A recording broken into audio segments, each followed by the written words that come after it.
Yep, sounds about right. It's about the same, if not worse, than last year so far.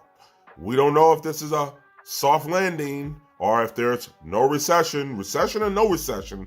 I don't care whether they call it that or not, but myself, the people I know, the everyday person, it doesn't matter the name of what it is. All we know is it's a big difference.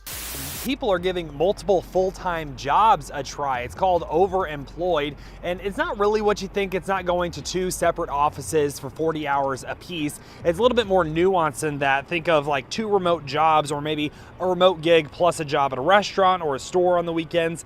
Now, welcome back to Marcus at Work Media. So, now that we're officially into 2024, how's things working out for people, far as jobs, far as the inflation, far as how things are looking? We're in a strange kind of political year where we're going through the election as well. So we don't know how that's going to affect people in the everyday lives, on the cost of things, and how that affects their budget. But let's look at some of the details of how people are dealing with all of this economy nonsense since we're into the new year. I work for a really good company, and I still have to have a second job. And if I'm not careful, potentially a third. Now, I'm not entirely sure how the third's gonna fit in here, but I gotta make it work somehow. Like, I've cut out subscriptions. I don't eat out. And just as soon as I get my paycheck, once bills are paid, it's a wrap. It's done. I have nothing left. And I think I've cried all of the tears I could cry, at least for this week. I'm not sure anymore, guys.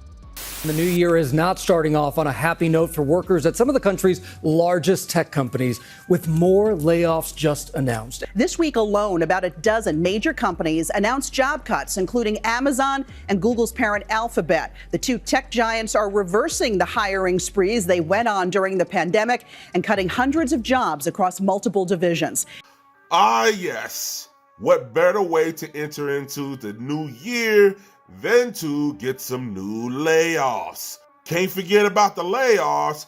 And who are the people doing the layoffs? Well, it seems to be a lot of the same people that was involved in the layoffs last year and the year before. We got Google, we got Amazon. You know Amazon is in there because they got hundreds of thousands of robots that they're replacing people that are covered in the last video. So they're going to continue doing layoffs. We already knew them, but Google, man, they make so much fucking money with this advertising. I don't know why they laying people off. You know what I mean? And we got a few miscellaneous companies in there. Man, it's crazy, man. This year is just kind of tacking on to the last year where the average, everyday kind of middle class, working class person is just getting squeezed out day in and day out. Like, people are having to rely on, what's that? 2 jobs, 3 jobs, side hustle, ride share, Uber Eats. So I don't care if inflation isn't going up as high as it used to, because I still feel it. The people I know still feel it. You still feel it. So it's not going up as fast as it used to, but it surely hasn't come down much.